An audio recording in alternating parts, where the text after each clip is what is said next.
the 24th verse of the AporakshaAnubhuti, we have done it. And the 24th verse was like this. The verse said, Brahmi Vaham Shamah Shantaha Satchidananda Lakshanaha Naham Deho Yasad Rupa Jnanamityuchyate Budhehi.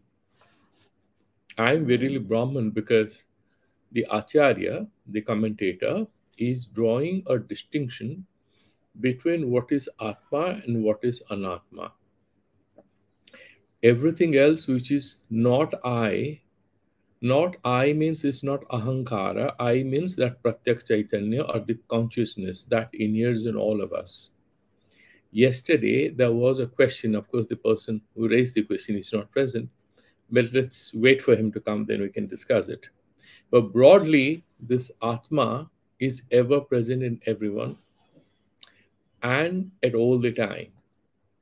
You know, in Vedanta, one easy way to understand these distinctions between what is Ishvara, what is Jiva, what is Pratyagatma, what is Paramatma, Vidyaranya Muni gives a very good example in Panchadasi.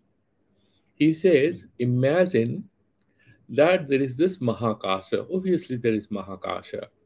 This Mahakasa is now getting reflected in the clouds because the clouds have water particles. The clouds have water particles. Because the Akasa is getting reflected in water, when you have a water body, it gets reflected. Similarly, it's also reflected in the water. That's how the clouds look very dark. And he's saying, then you have, imagine a pot of water, pot full of water, and then that particular sky with the moon and the stars, the sky is reflected along with the moon and the stars on the water surface. Okay? And it's a full moon night.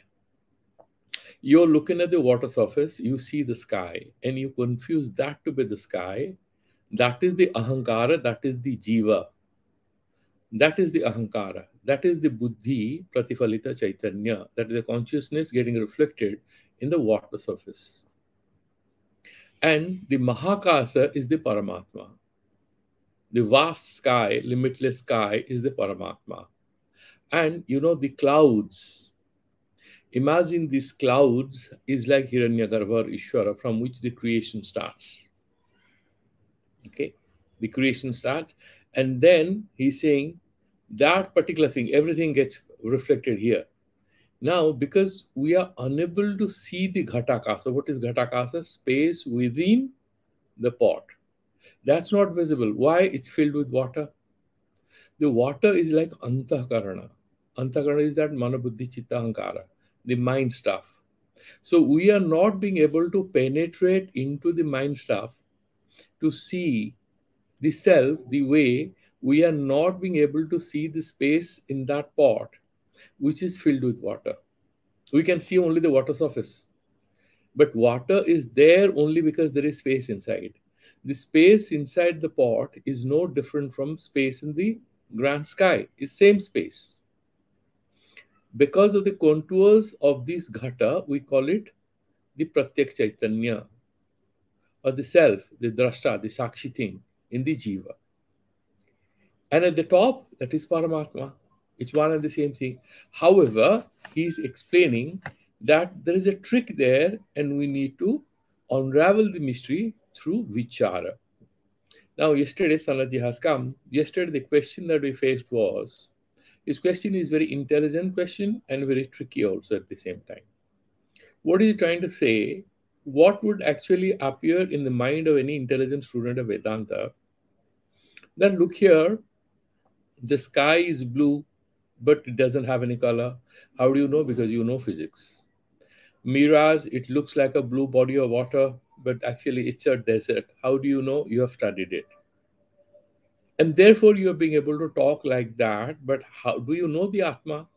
That you are saying that this body is not body, it is the Atma. How do you say this? That is the question.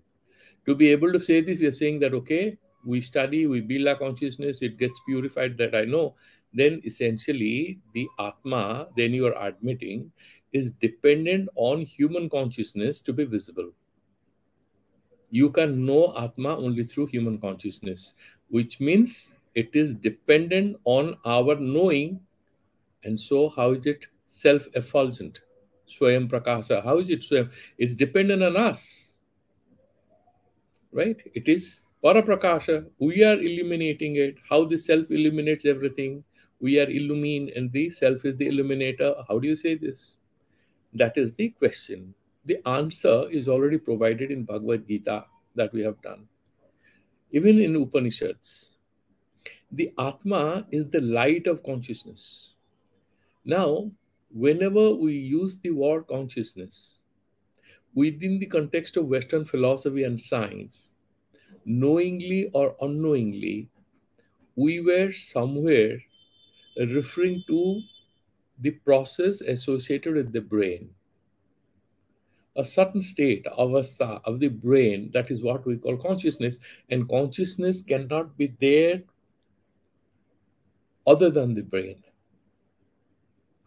And there is a lot of debate. You can actually go on the internet. There are some, John Searle has a huge debate with, there are so many other interesting guys in the world philosophy who have been debating this. Is consciousness independent of the brain or depend on the brain? Is consciousness an aspect of the brain?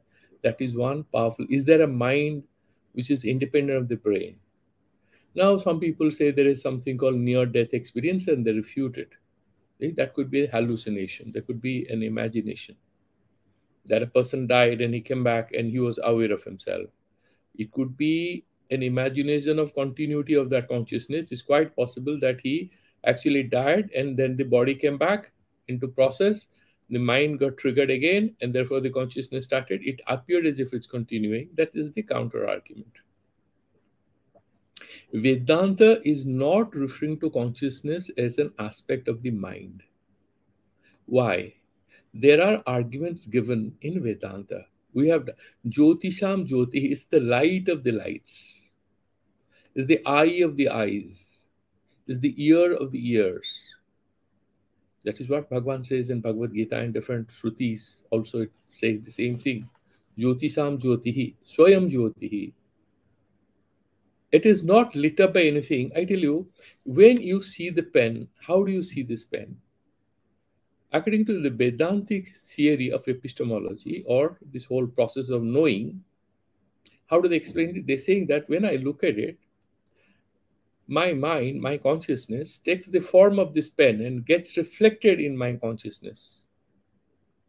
So there is a tadakara vritti, there is a kalamakara vritti of my consciousness, of my antakarana, and then it gets reflected in my consciousness. This pen is reflected and then the mind takes note of it. That means this is a phala vyapti. This will come in after this, after a couple of slokas, this thing is going to come. Because this is getting reflected in my mind, I'm aware of this pen in simple language. But the Atma is not reflected, understand this. This particular Atma is not an object. This is not an object or anything that we would say that we are being able to see it because it takes a certain form in our mind. This Atma is not different from the very consciousness.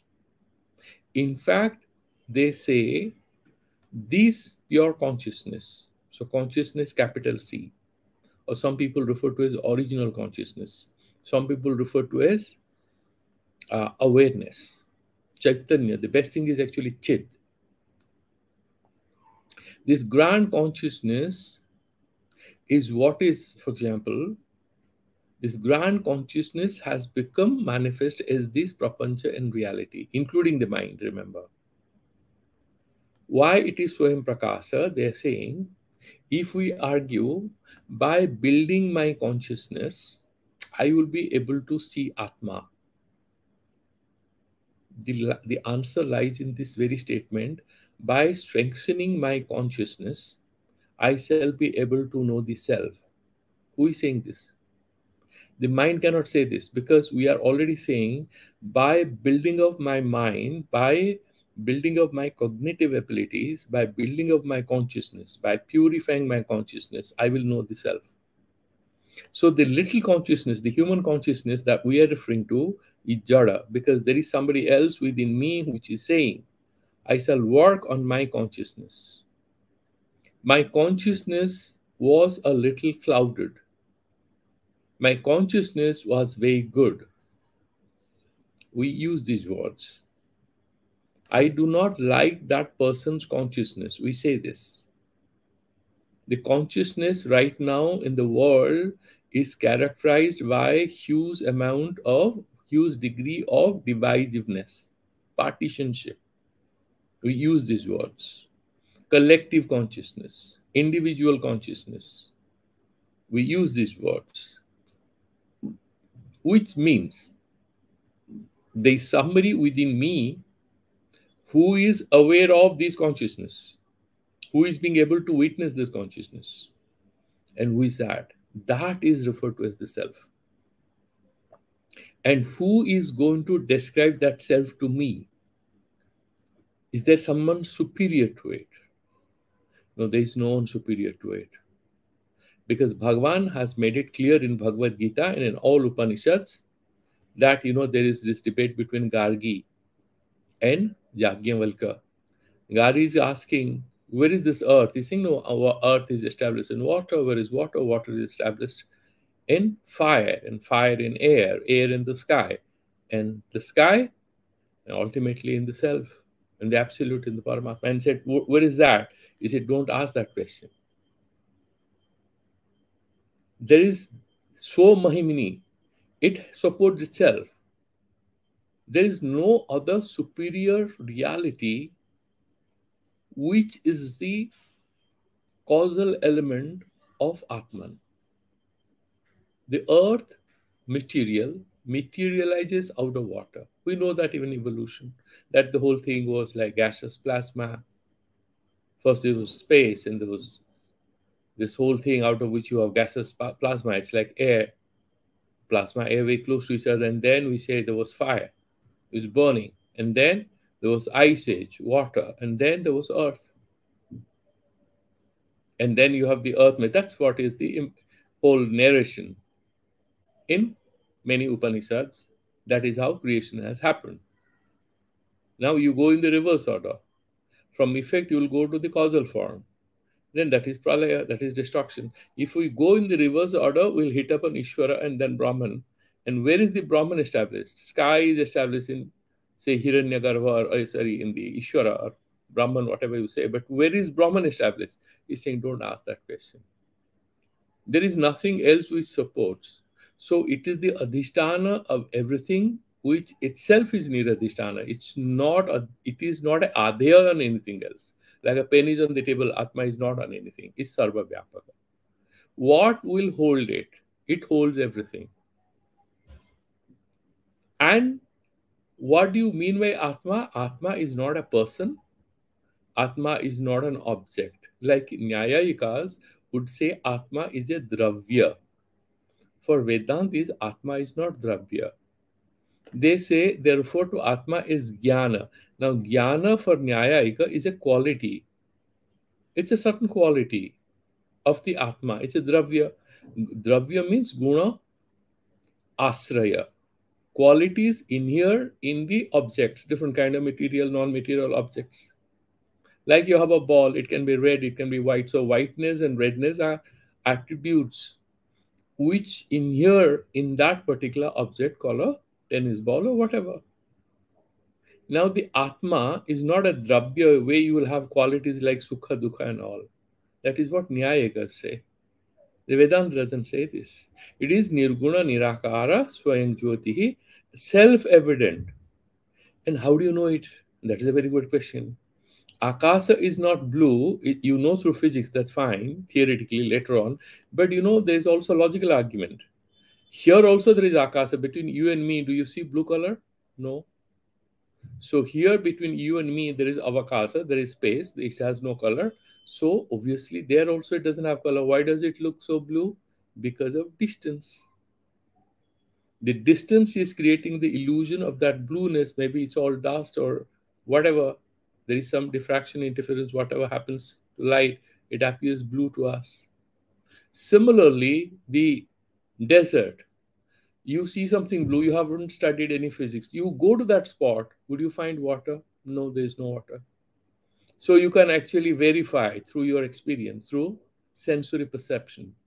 And then next time you see blue, because again and again you have got cheated, you're not going to go there. It's like there's a scarecrow in a cornfield. That scarecrow is there. But the problem is that when the scarecrow is there, there's a bird who gets frightened, or there is an animal which gets frightened. But when the animal comes by accident, finds it's not a human being, so it's not anymore frightened. Similarly, you see a desert, but the desert isn't blue, you have found it, so next time you are not super excited. That is how it happens. Therefore, what Vedanta says is that you can verify through experience, through pratyaksha. But about Atma, it is not Indriya Grahya. It is impossible for any of us to see the Atma because it's not outside of us. It is not an object of perception. It is not available to us through the senses. It's not Indriya Grahya. How do we know it? First, they say that the ultimate proof that there is any Atma, logically, how do you prove it? You can logically prove it. But the real source of proof for Atma, the way it is actually Shruti Pramana. It's testimonial knowledge. What is that testimony? Whatever you read in the Upanishads, because it is all Paurusheya, it's not written by anyone. Therefore, you rely on it. Then Shruti Anukula Yuktya, you use arguments to unravel the insights in what is written there.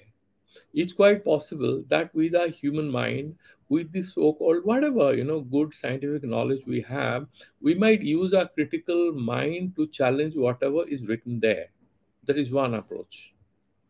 We can challenge all over this if we believe whatever is written is literally true.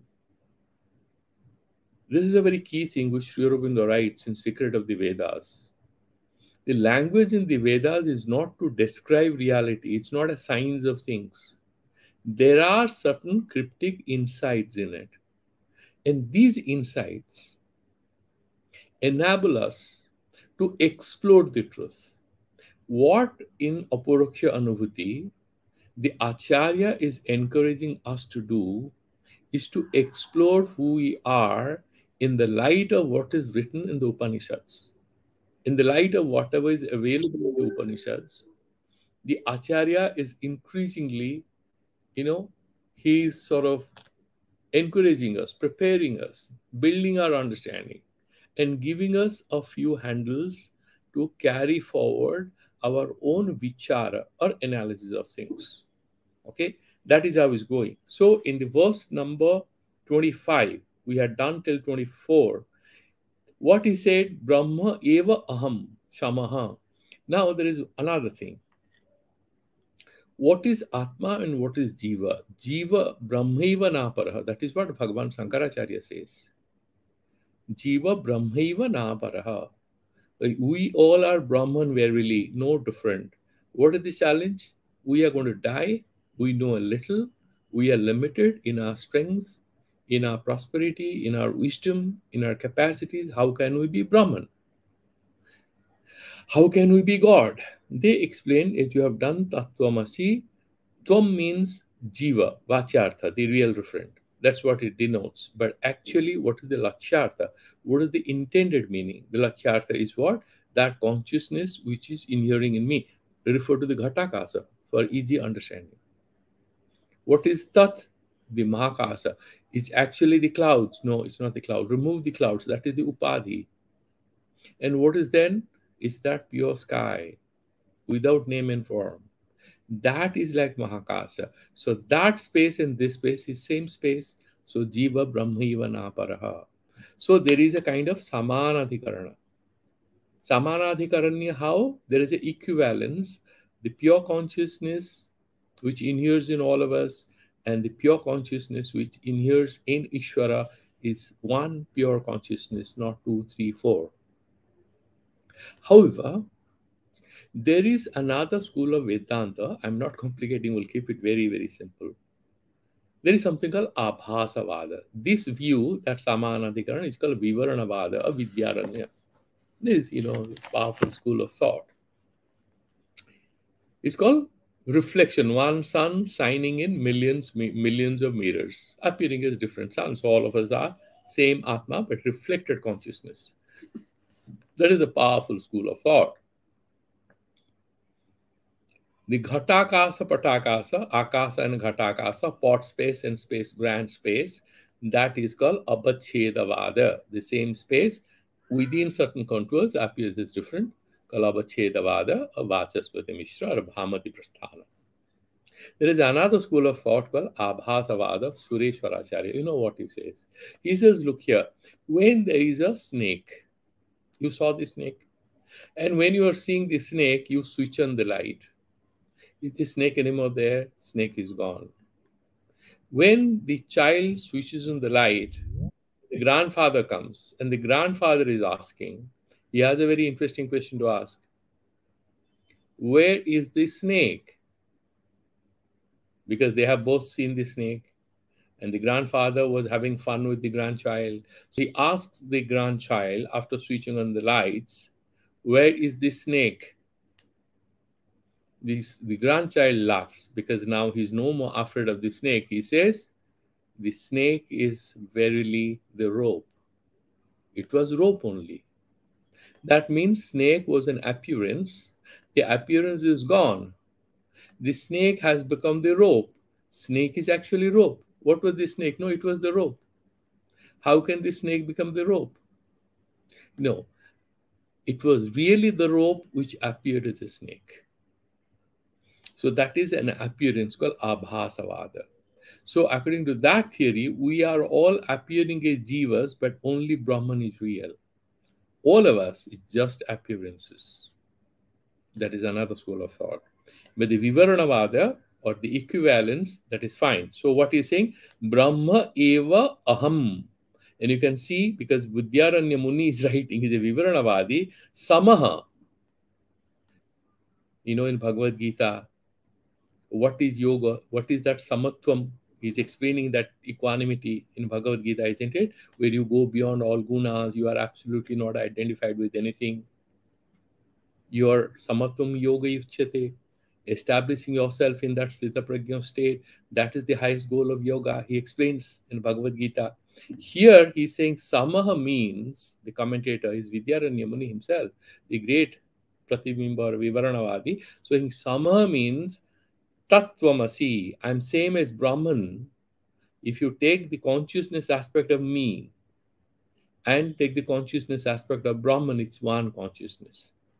What is the example they gave? So I am Devadatta.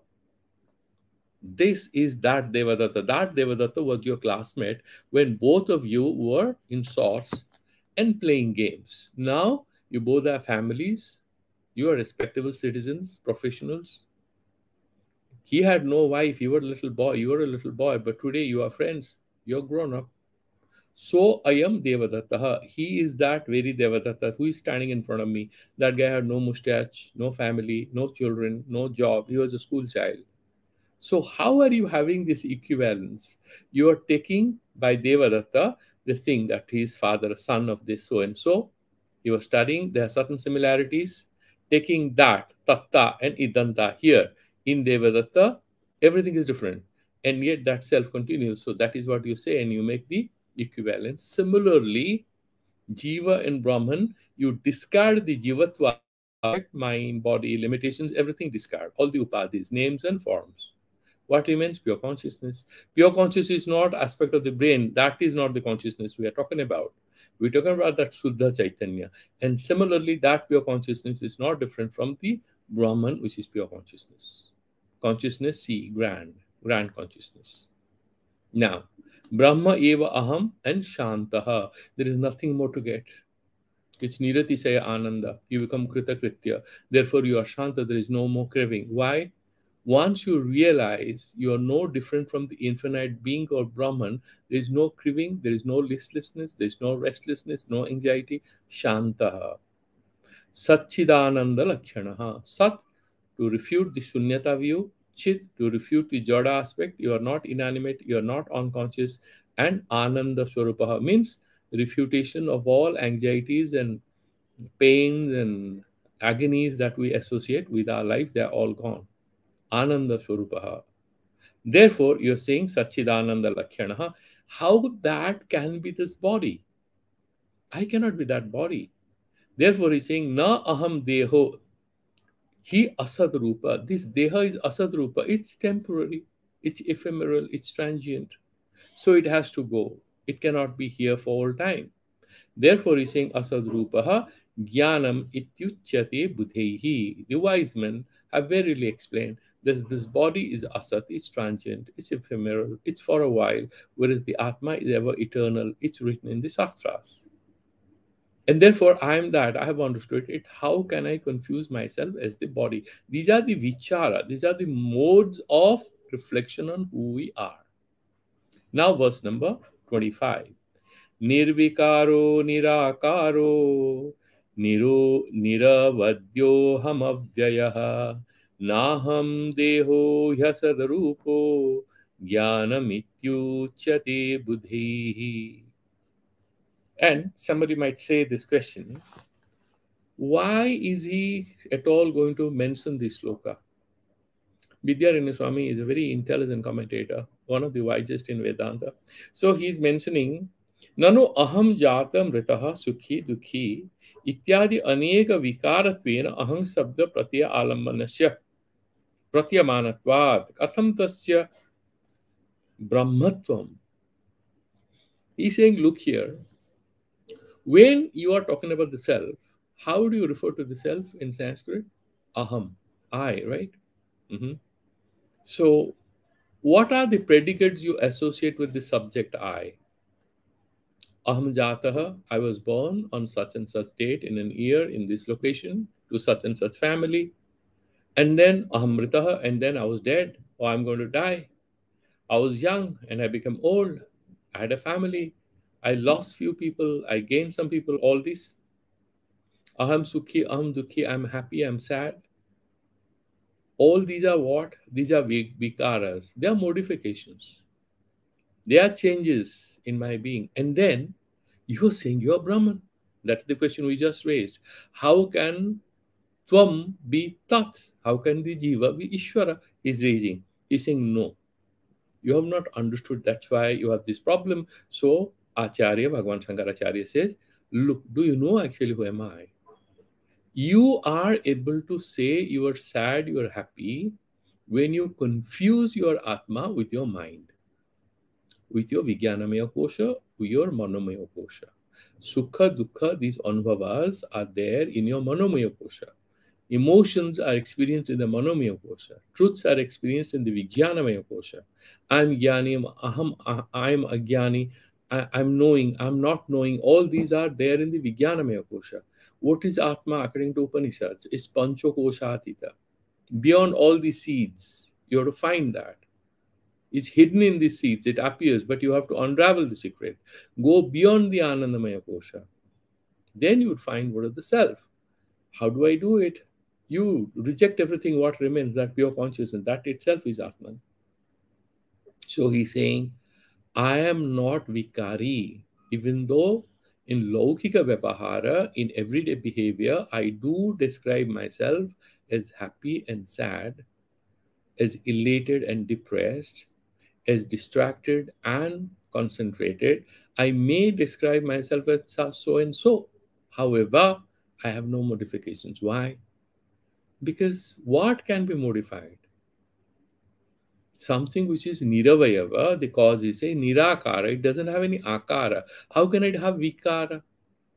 If it has akara, it will have some vikara. But Atma is nirakara, it has no shape, it's formless. Therefore, it doesn't undergo any vikara. You remember in Bhagavad Gita, in the 14th chapter, we did the works of Maya or of Vidya, Trigunatmika Maya, Sattva, Tamas, and Rajas. And then Bhagavan explained how everything, our thoughts, our sadhanas, our food, our states of mind, even sannyasa can be sattvic, tamasic, everything he categorized into three, and then he advised Arjuna to go beyond these states. The self is not any of these states. Why? Atma is avikari. Therefore, he's saying nirvikaraha, nirakaraha. I'm without any shape and size, and therefore I absolutely nirgata vikara yasmat. Yanmadeha yasma sa nirvikaraha. And then everything else is deha dharmi. Someone is handsome, someone is ugly, somebody is depressed, somebody is happy. These are qualities associated with the body mind complex, and the self is beyond the body mind complex. Ever present everywhere, but beyond the body mind complex. Therefore, he says it's nirvikaraha. And therefore, he sort of saying, and why so? Because I'm nirakara. I cannot have any vikara because I don't have akara. If I have akara, you can modify it, but I don't have any akara. I don't have any shape. How can you reshape it? I don't have any shape and size. So there is no modification. And therefore, niravadya. What is a niravadya means dosa rahita. So somebody is painting something. It has shape and size. You look at it, you say the nose is not perfectly drawn. The eyes could have been more luminous. You could have worked more on the eyelids. Maybe you could have made them a little blue or brownish or whatever. You advise the painter, if he's a realist painter, whatever. He's giving some shapes and sizes with colors. You can find faults. Somebody writes a poem, you can find faults. The Atma is not created. It is faultless. It has no shape, no size, no qualities. Rightness and wrongness, beauty and ugliness, any filters, any evaluations will apply to something which is limited, which has some qualities. Then you can evaluate it. The Atma is niravadya, beyond all evaluations. Is Satchidananda Swarupa. Therefore, he's saying, so all the diseases that you have, like Bata, Pitta, any disease, sadness, happiness, fever, corona, cancer, everything is to do with the body, nothing to do with the self. Either the body or the mind fall sick. The soul doesn't feel sick. The Atma doesn't fall sick. That is what he's saying. And therefore, and then, niravadya aham avyayaha. Na vyeti iti abhyayaha. It doesn't undergo any change. It doesn't get reduced. The body gets reduced. You become thinner. You become fatter. You are healthy. You become unhealthy. Atma is not undergoing any kind of change. That is what he's saying. It's niravadya. And it is also abhyayaha. And then he repeats that same thing. Naham deha hi asadrupa.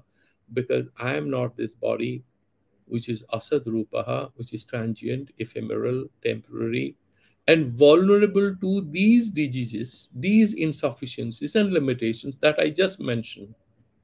Physical, mental illness, or whatever, financial or prosperity or stress, whatever. The self is not vulnerable to any of these. They are associated with the asadrupaha, which is the body mind complex. Jnanamityuchyate budhehi. That is what is again and again is repeating.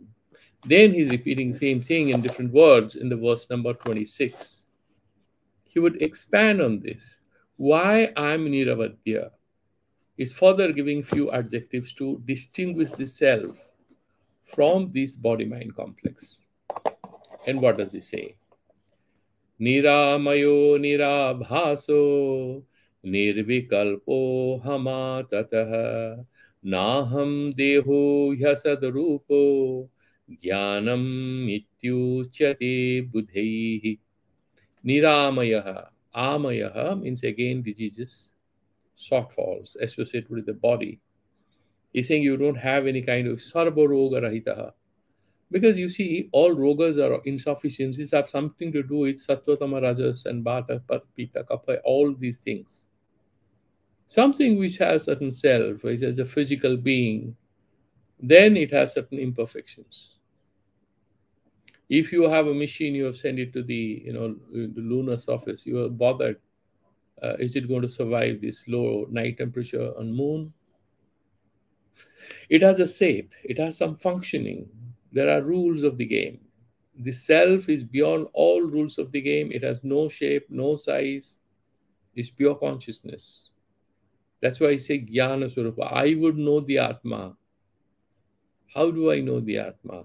When I remove Neti Neti, I'm not this body, I'm not this mind, I'm not this, I'm not this. And finally, what remains is that pure consciousness. When we drop all titles and names and forms, attributes associated with our consciousness, what remains is that pure consciousness. That pure consciousness is not a state of the mind. You realize it's one, it's universal. That is Atma. It's a little tricky. To start with, appears very simple. Then you read more, you have a lot of questions. Then starts the real journey when you have questions. When you hear Vedanta for some time, initially it's very exciting, and then you get questions. Then you have Sansaya, Viparjaya. Then you have to get rid of them. Sansaya, Viparjaya, Rahita Jnana. How do you do that? Shravana is Artha Nirupana. Then you do Sansaya, you have to remove it through proper Shravana. And then you have Viparjaya, something faulty knowledge, you Manana. And then sometimes you have Asambhavana, Sansaya, Asambhavana, Viparita Bhavana, then Nididhyasana, further meditation. So, what he's trying to say that Niramaya Nirabhaso, I am free from all shortfalls, all diseases, and Nirabhaso. Again, because this is Vidyaranya Muni who is commenting on it, Nirabhasa means what? When you look at the snake, it is true or false? It's not true. It looks like a snake. It's not completely false because there is something. This is a snake. This is part is real. Snake part is false in that sentence. This is, you replace that with the rope, it's fine. So you are confusing on that predicate part of it. This is fine. Some part of it is real and you can see it. It is in front of, like Purvavarti, so it's in front of you. That much is fine. But it's not a snake. Okay. In Atma, that Avhasatva is not there. It's not X appearing as Y. That's one way to look at it. Another way is when I'm aware of this pen, there are two words in Vedanta called Phala Vyapti and Vritti Vyapti. Phala Vyapti is what? This particular thing takes the form, is reflected in my consciousness. That is how I'm aware of the pen. But the Atma is Sarvatmaka, Sarva Vidyamana.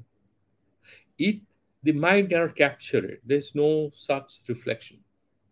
The mind cannot have. Then what does it happen? Is there any vritti? No. There is some vritti vyapti. There is definitely some sambandha. You are meditating on it because it's not different from you. The Atma thing is not different from you. You are not being able to see that as an isolated thing different from you. It's like a cat or a dog that you are thinking about. You cannot think about Atma like that. Can I think about it? Of course. How does that happen? When all of our attributes, I am thinking about Atma, Aham Brahma Asmi, Aham will go. I am Atma. I and Atma cannot be associated. I means limited. I will go. And finally, what remains? This is Atma. This also, everything goes, only Atma stays. Or some people say only that isness stays. That pure essence, existential thing that you're talking about. Yes, if you remember in Bhagavad Gita, when we did Sankara Bhashya, on the verse number 16 of the second chapter, the na sato vidyate bhavaha na bhava vidyate sataha, what he says, that ghatasan patasan everywhere, this is a pot, this is a horse, this is a man, this is a woman. What is to common to all of this is that easiness. The man, woman, horse, dog, all these are Vyavichari. They might change, but the ease doesn't change. And he's saying that easiness is what is Sarva Vyapya. It's there everywhere. And that itself is that Satpadartha. Whatever you see cannot be there without that easiness. That is that Atma Tattva. Bhagavan had, there's a long commentary, Sankaracharya there. If you remember, we had spent almost 2-3 days on this particular verse. So what he's trying to say here is Niravaya. So he's saying Niravhasaha. That reflected thing is Atma I'm capturing, I'm seeing, it's not there. But that Vritti Vyapti is there. I'm meditating on the Atma. Niravhasaha. And then Nirvikalpo. Vikalpa Rahitaha. What is Vikalpa? Then you think about X, you think about Y. Nirvikalpaka Jnana. You remember in the Yoga Sutra in chapter 6 when we did it, you have Savikalpaka and Nirvikalpaka Samadhi finally. Nirvikalpa Samadhi, I am meditating, that I-ness goes, everything knows. That pure consciousness only remains. Taila Dharavat, that particular thing keeps repeating. That continues. That Santana, Pratyekatanata, it continues. But there's nothing else there. That consciousness is like a wave. You look at that ECG or whatever, in the ICU, you see the wave is going, the brain waves or something. So the brain waves become very subtle. At a particular high frequency, the brain continues to function. It becomes extremely subtle. And some people say that the line may become almost flat in that highest state of Nirvikalpaka Samadhi. That is what we are referring, right? Here he is saying Nirvikalpo aham atataha. Atataha means what? Vyaptaha. Tatam idam sarvam, you remember? So atataha means vyapakaha. I am everywhere. Nirvikalpa aham atataha. Na aham deho hi asadrupa. And therefore I am not this body, which is asadrupa jnanamityuchyate buddhehi. That is what the wise men have explained. Same thing. And then he will repeat 2 more verses like this. Now we'll go to the verse number 27. Nirguno niskriyo nityo nitya mukto hamachyutaha naham deho hyasadrupo jnanamityuchyate buddhehi. Now, this is a logical extension of how he described Atma in the previous few verses. Why he's not having his, why is Niravhasa, why he's Niramaya, Nirdosha, why? Because he's saying Nirgunaha. Trigunatmika Maya.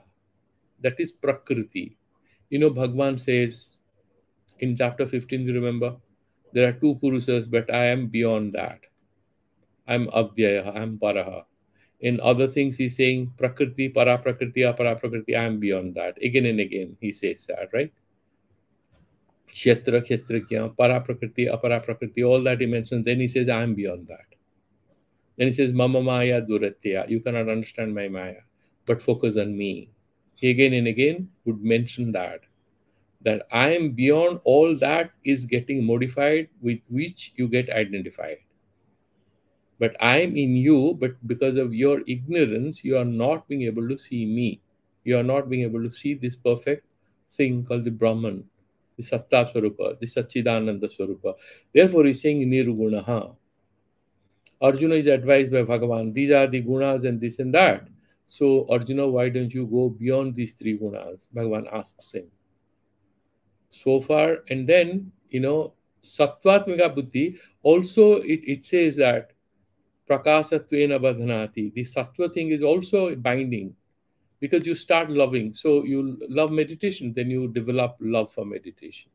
You love for puja, he's saying, no, go beyond that. But there is a danger in this advice. Sometimes what happens, we read a few Vedantic sentences and then we say we'll not do anything. But that is completely false.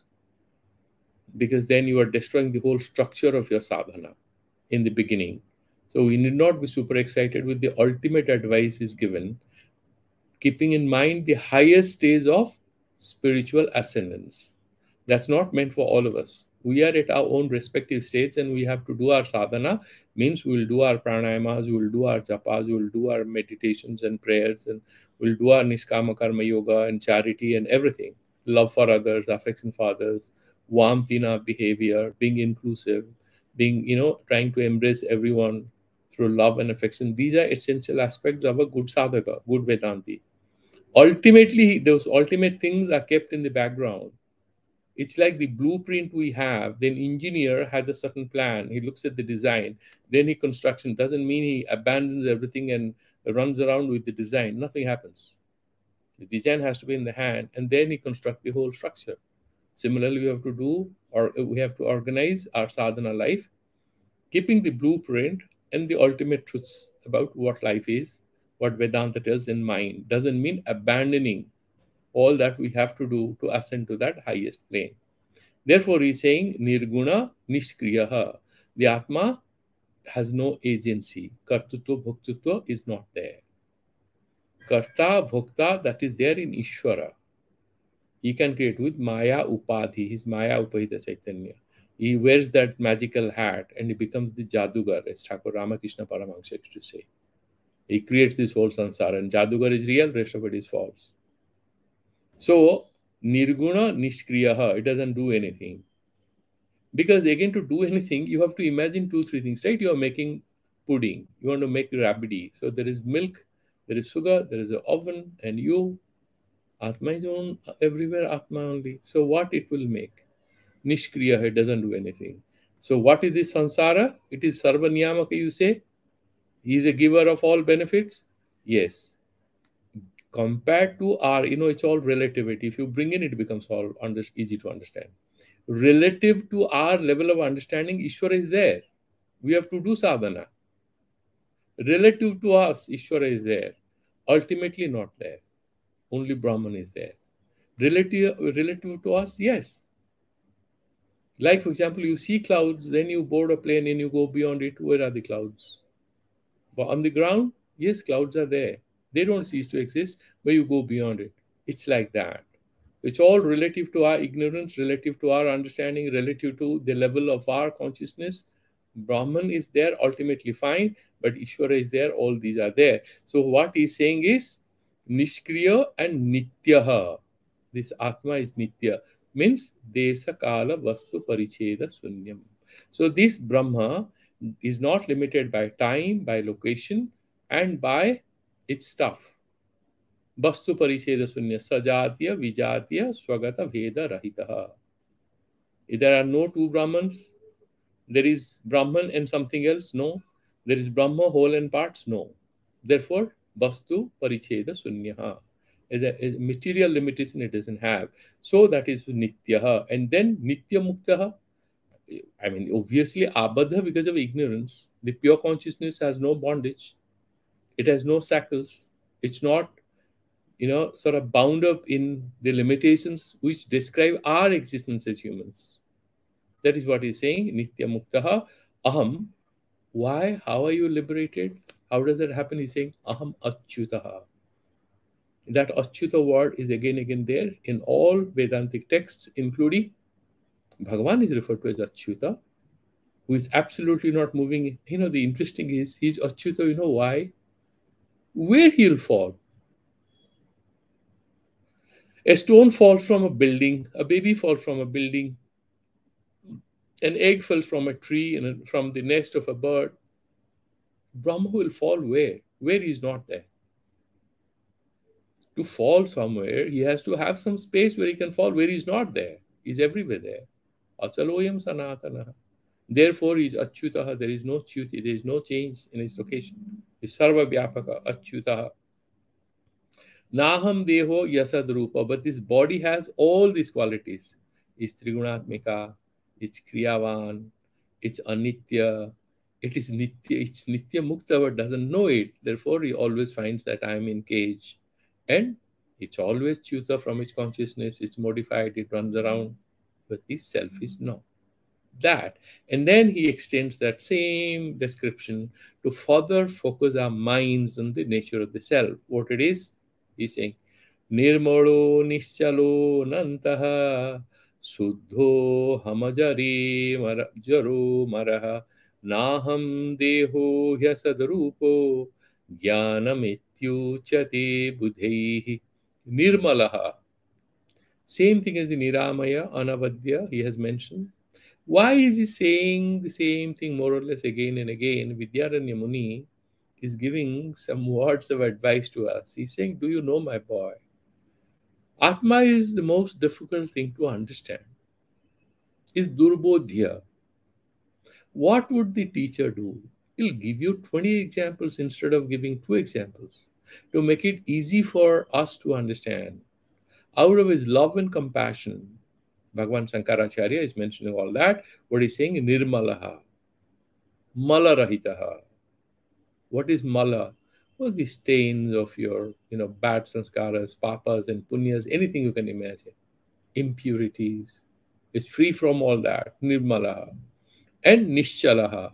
We have explained Acholoyam Sanatana, it is Nischala because to be Chalamana, it needs some vacant space outside of it. It's everywhere. There's no vacant space outside of it. It cannot move anywhere. Therefore, it's Nischala. And then, why it's Nischala? It's Anantaha. It's everywhere. So how can it move? And then he's saying, why is Anantaha? Then he's saying, it's Suddhaha. It's not Asuddha. There is no upadhi. There is no name and form whatsoever. Therefore, it is Suddhaha. He's explaining in the verse number 28. That is explaining Nishchala Hetu Anantaha. Then Asuddha Rahitaha. There is no Asuddhi. It's more or less Anavadya, Niramaya. Like he mentioned Nirmalaha. Then he's saying Suddha, Paryavachi, Suddha. Absolutely Suddha Brahma. Ishvara is not Suddha Brahma. Sopadhika Brahma, there is another trick in Vedanta. They said you can meditate on Sopadhika Brahma because there will be some duality somewhere when you're meditating or doing Vichara Brahman. Then when you reach there, then there is no meditator, no meditation, no object of meditation. There the Brahma is Suddha Brahma. When we talk about Suddha Brahma, we cannot even imagine about ourselves. That purity is all-pervading. Where do we go? We reach there. Once we reach there, we are not there as this. We cease to exist as human beings. We become pure self, so we'll die. No, they are not talking about it. They are saying that truth becomes. You can come back and do all your stuff, but that truth will hang on. It's not going to go anywhere.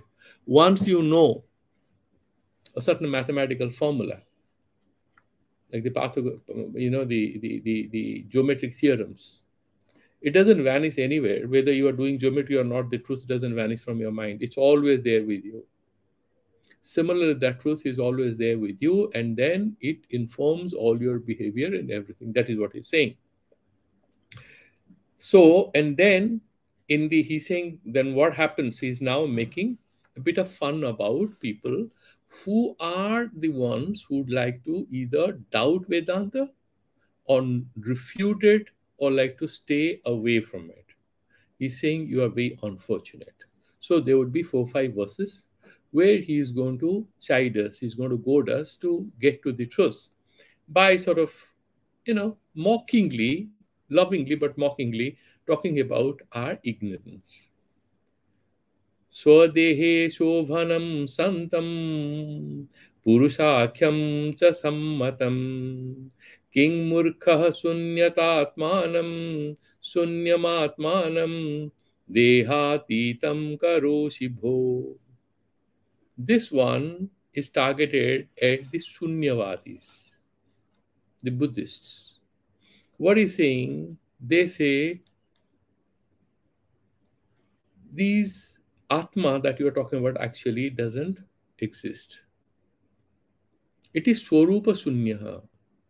Swarupa Sunya, Atma doesn't have this self. But there the Atma they're referring to is not the Vedantic language. They are not adopting it.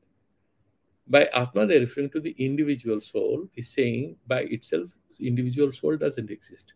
Vedanti will smile and say, I never said it does. What I said is the Atma exists and it appears as this individual Atmas. We can adjust you in Abhasavada school. We have a room, you go, that's called Abhasavada.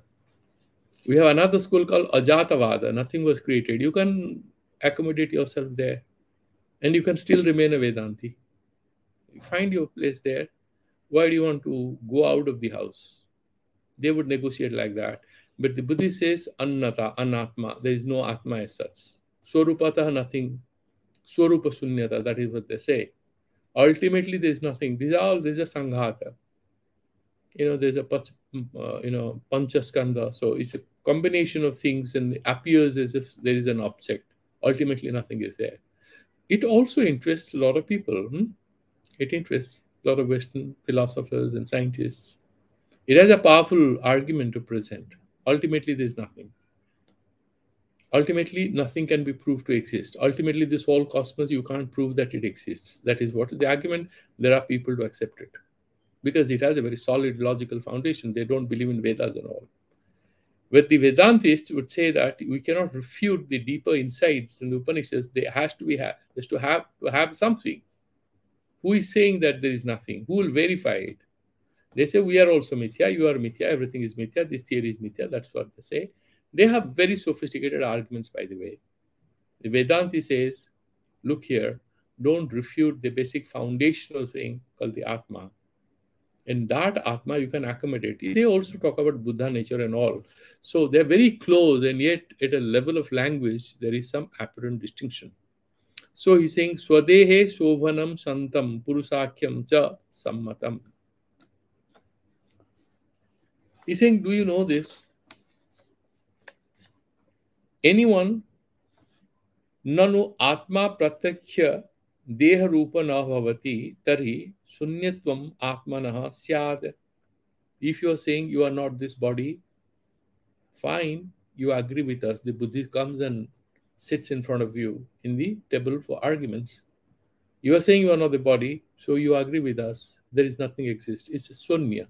There is nothing called atma. You are sunya. He says no. He's saying, Bho Murkho, my dear friend, you are a little foolish. Swadehe Purushakyam Puri Manushya Sarire Ushati Ahamakarena Basati iti Purushaha Ityakhya Nama Yasyata. Why don't you recognize that it's not that there is nothing, there is something called Purusha, that Atma, which inheres in all of us. Puri Shayanat, that Purusha word, it slips in this body. Navadvare Pure Dehi, it mentions in Bhagavad Gita. You remember, it says that these 9 doors are there. Dehi, it sleeps there. That Atma. So, that Purusha, Shovanam, it's pure. And what he's saying, Swadehe Purushakyam, he's saying, Ataiva Shovanam Mangalam, Sarira Vilakshanatvad Ati Mangalam Tatha Sammatam. This particular Atma is Shovanam. The body may be impure, the Atma is not impure. The Ghatakasa is not pure or impure. It's beyond purity and impure. It's mangala, it's auspicious. The water may be dirty or clean or whatever, the reflection, you can talk about all that. But ultimately, let's not waste time trying to discuss what the self is. We have hit the timeline. When we meet again next week, we'll take forward. So broadly saying, Santam Purushakyam cha Sammatam King Murkha Sunyam Atmanam Dehatitam Karosibo. Why are you confusing the Dehatita Atma with Sunya, with emptiness? But details we'll take it forward when we meet in the next class. Om Purnamadaha Purnamidam Purnat Purnamudachyate Purnasya Purnamadaya Purnameva Vasishyate. Om Shanti Shanti Shanti.